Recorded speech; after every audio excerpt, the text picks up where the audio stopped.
हाँ जी दोस्तों, जय श्री राम। कैसे हैं आप सब? I hope that you all are doing absolutely amazing.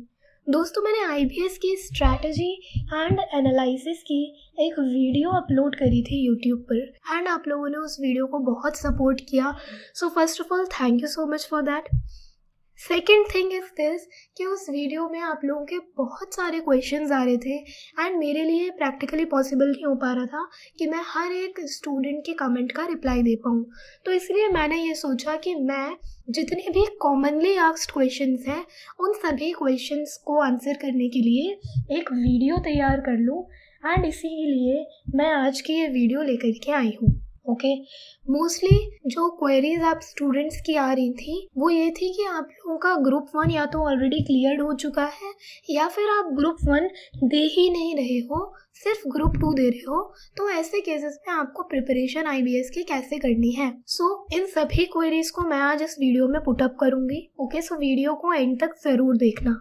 First query आती है उन लोगों की जिनका ग्रुप 1 ऑलरेडी क्लियर हो चुका है लेकिन उनका ग्रुप 1 क्लियर हुए बहुत ज़्यादा टाइम नहीं हुआ है। तो अगर आप एक ऐसे स्टूडेंट हो जिनका ग्रुप 1 क्लियर हुए बहुत टाइम नहीं हुआ, आपने अभी साल या 2 साल के अंदर अंदर ही अपना ग्रुप 1 क्लियर किया है, तो ऐसे केस के लिए ना मैंने एक सेपरेट वीडियो बनाया हुआ है दोस्तों। आप उस वीडियो को जा करके चेक कर सकते हो। स्टिल अगर मैं एक नटशेल में आपको बताऊं कि आपने क्या करना है, तो आप क्या करो, ये जो केस स्टडी एनालिसिस मैंने तैयार किया है, इस केस स्टडी एनालिसिस में से आप ये चेक कर लो कि आपके ग्रुप 1 के सब्जेक्ट में से किन किन चैप्टर्स में से 18 केस स्टडी में क्वेश्चन पूछे हुए हैं। उन सभी चैप्टर्स को आप रिवाइज करना स्टार्ट करो। रिवाइज करने का मतलब कि आप उनका कॉन्सेप्ट एज वेल एज उनके क्वेश्चन सॉल्व करो। ओके, खुद से रिवाइज करना है खुद से करो, या रिवीजन वीडियोस देखनी है तो रिवीजन वीडियोस देख लो। ये सारे कॉन्सेप्ट्स आपके जब रिवाइज हो जाए ना, उसके बाद में आप क्या करना, तीनों के तीनों सब्जेक्ट्स के लिए आप मैराथन वीडियोस देख लेना। मैराथन वीडियोस देखने से क्या होगा कि आपके जितने भी इम्पोर्टेंट टॉपिक्स है ना वो एक कम्प्रिहेंसिव मैनर में रिवाइज हो जाएंगे। एंड अगर आपका ग्रुप 1 क्लियर है तो आपके दिमाग में कहीं ना कहीं वो टॉपिक्स एंड कॉन्सेप्ट्स अवेलेबल तो होंगे, लेकिन मैराथन वीडियोस क्या करेंगी ना कि उन टॉपिक्स को इग्नाइट करने का काम करेंगी। इसके बाद आते हैं वो स्टूडेंट्स जिनका ग्रुप 1 क्लियर तो हो चुका है लेकिन बहुत टाइम पहले उनका ग्रुप 1 क्लियर हुआ था, यानी 1-2 साल पहले उनका ग्रुप 1 क्लियर हुआ था और उनको कोई भी कॉन्सेप्ट अभी याद ही नहीं है। इवन एक स्टूडेंट का तो मेरे पास कमेंट आया कि मैम मेरा तो ग्रुप 1 2012 में क्लियर हुआ था, अब मैं अपना आईबीएस कैसे प्रिपेयर करूं। तो दोस्तों, अगर आपका ग्रुप 1 इतना टाइम पहले क्लियर हुआ है ना, तो एक बात आप अच्छे से समझ लो that it is as good as nothing. ना तो आपको वो कंसेप्ट अभी ठीक से याद होंगे, एंड अगर इतना टाइम पहले मतलब 2012 के आसपास अगर आपका ग्रुप 1 क्लियर हुआ है, तो उस टाइम पर तो ना दोस्तों अभी जो हम ओल्ड कोर्स बोलते हैं इससे भी पुराना कोर्स हुआ करता था। तो मुझे नहीं लगता कि उस टाइम की आपकी नॉलेज करंट सिनेरियो में कोई काम आने वाली है।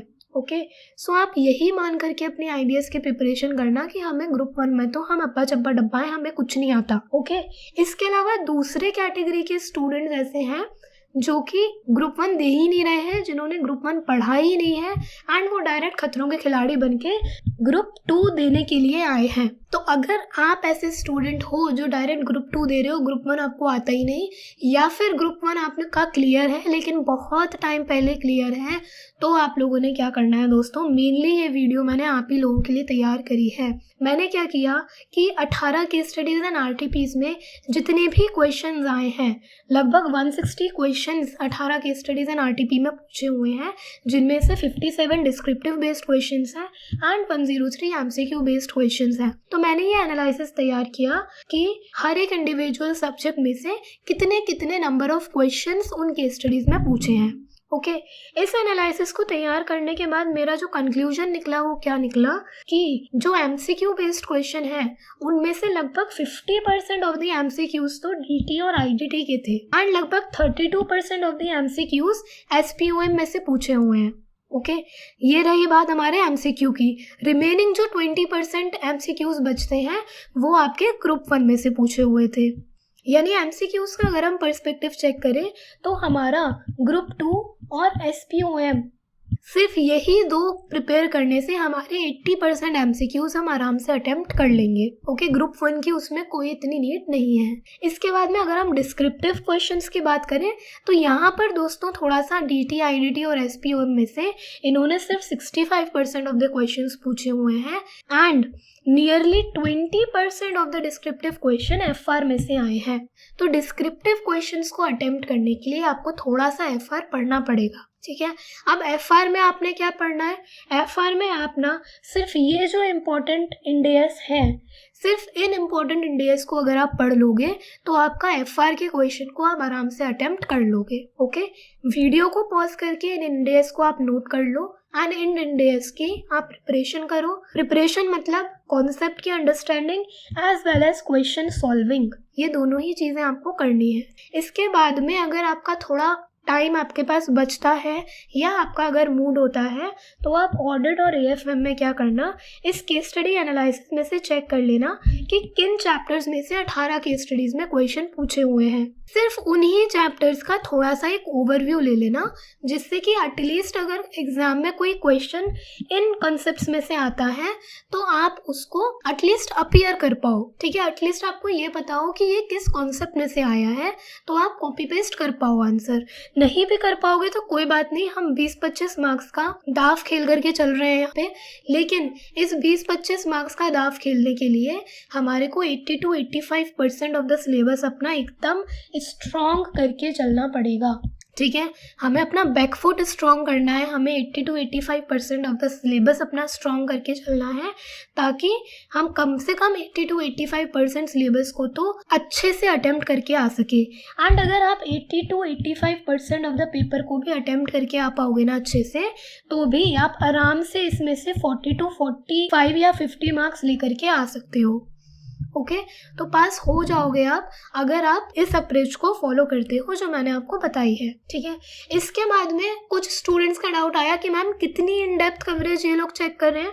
तो दोस्तों बहुत ज़्यादा इन डेप्थ जा करके क्वेश्चंस नहीं पूछे हुए हैं, सिर्फ कुछ 2-3 केस स्टडीज़ ही ऐसी हैं जिसमें इन्होंने कुछ ऐसा क्वेश्चन पूछे हुए हैं जो कि लगते हैं कि यार ये पढ़ा हुआ सा नहीं लग रहा। हालांकि आउट ऑफ द सिलेबस उन्होंने कुछ भी नहीं पूछा है, आउट ऑफ सिलेबस आप लोगों से कुछ भी नहीं पूछा है, सब कुछ सिलेबस में से ही पूछा गया है। मेजॉरिटी ऑफ केस स्टडीज़ या 80 to 90% केस स्टडीज़ ऐसी हैं जिनमें से डायरेक्ट क्वेश्चन आपके मॉड्यूल वाले ही पूछे हुए हैं। ओके, मेरे हिसाब से इस सब्जेक्ट की जो डिफ़िकल्टी है वो ईजी टू मॉडरेट लेवल की डिफ़िकल्टी है। टफ ये सब्जेक्ट नहीं है, आप आराम से इसको टैकल कर सकते हो। ओके, इसके बाद में एक स्टूडेंट ने मुझसे डाउट पूछा कि मैम मैं ना ये सोच रहा हूँ कि मैं सिर्फ केस स्टडीज़ पढ़ के चला जाऊँ, तो क्या सिर्फ केस स्टडीज़ पढ़ के चले जाने से मेरा IBS क्लियर हो जाएगा? भाई सुनो, IBS आपका CA फाइनल का सब्जेक्ट है एंड कोई भी CA फाइनल का सब्जेक्ट दोस्तों एटलीस्ट आपका 15 से 20 दिन का टाइम तो डिज़र्व करता ही है। ओके, इतना टाइम तो कोई भी CA फाइनल का सब्जेक्ट डिजर्व करता है। तो अगर आप काम चोरी करोगे दोस्तों तो आपको मार्क्स भी काम चोरी वाले ही मिलेंगे, इसीलिए थोड़ी सी मेहनत कर लो। अगर आप सिर्फ ग्रुप 2 दे रहे हो तो मेरा मानना ऐसा है कि आपके पास में सिर्फ DT एंड IDT ही है प्रिपेयर करने के लिए। एंड अभी हम मार्च के ना स्टार्टिंग वीक में बैठे हुए हैं। मार्च के स्टार्टिंग वीक में मेरे ख्याल में आपका DT और IDT में से एक सब्जेक्ट तो कंप्लीट हो गया होगा एंड एक सब्जेक्ट आधा कंप्लीट हो चुका होगा। तो अभी आप लोग क्या करो, अगले 10 दिन के अंदर अंदर, हफ्ते से 10 दिन के अंदर अंदर अपना जो भी रिमेनिंग आधा सब्जेक्ट बचा हुआ है उसको कंप्लीट करने की कोशिश करो। एंड इसी के साथ साथ ना अपना CSTs उठाओ IBS की एंड उसको सॉल्व करना शुरू करो। इस केस स्टडी एनालिसिस में से चेक कर लो कि DT IDT के क्वेश्चन किन किन केस स्टडीज़ में आए हुए हैं, उन केस स्टडीज़ को सॉल्व करना शुरू करो। ओके, इसके बाद में अपना SPOM की प्रिपरेशन स्टार्ट करो एंड 20 दिन के अंदर अंदर अपने दोनों SPOMs को कवर कर लो। ओके, उसके बाद में 10 दिन में जो मैंने आपको इम्पॉर्टेंट टॉपिक्स बताए हैं FR के, उन FR के इम्पॉर्टेंट टॉपिक्स को कवर कर लो। तो 40 दिन में आपका आराम से अपना IBS के साथ SPOM वगैरह सब प्रिपेयर हो जाएंगे। ओके, इसके बाद भी आपके पास 20 डेज़ का स्पेयर टाइम बचेगा, इसमें आप सेकेंड एंड थर्ड रिवीजन का प्लान कर सकते हो। ओके, सो जो 2 महीने आपके पास अभी बचे हुए हैं दोस्तों, इन 2 महीनों को बहुत अच्छे से यूटिलाइज़ करो। 2 महीने का टाइम बहुत ज़्यादा टाइम नहीं है, लेकिन इनफ टाइम है आपका ग्रुप 2 क्लियर करने के लिए, ओके। लेकिन 2 महीने आपको बिल्कुल रात दिन एक करके मेहनत करनी पड़ेगी दोस्तों। बस 2 महीने और मेहनत कर लो, उसके बाद में एग्ज़ाम हो जाए ना, फिर मौज मारना, सोना, गेम खेलना, सीरीज़ देखना, मूवी देखना, घूमना फिरना, जो करना है करना। लेकिन सिर्फ 2 महीने के लिए दोस्तों अच्छे से अपने आप को एक कमरे में बंद करके और रात दिन एक करके अपनी पढ़ाई को दे दो। रिज़ल्ट डेफिनेटली पॉजिटिव आएगा अगर आप अच्छे से मेहनत करते हो तो।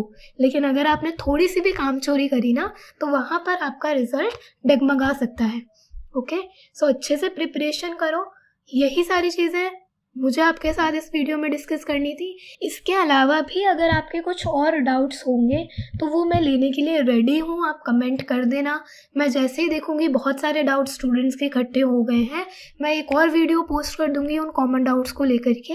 एंड आप बिल्कुल फिक्र मत करो, मैं यही हूँ, मैं आपके पास हूँ। आपके जो भी क्वेरीज एंड डाउट्स आ रहे हैं मुझसे पूछो, मैं आपको आंसर करने की पूरी कोशिश करूँगी, okay. That is it for today दोस्तों। पढ़ते रहिए और आगे बढ़ते रहिए। This is CA Himanshi Garg signing off.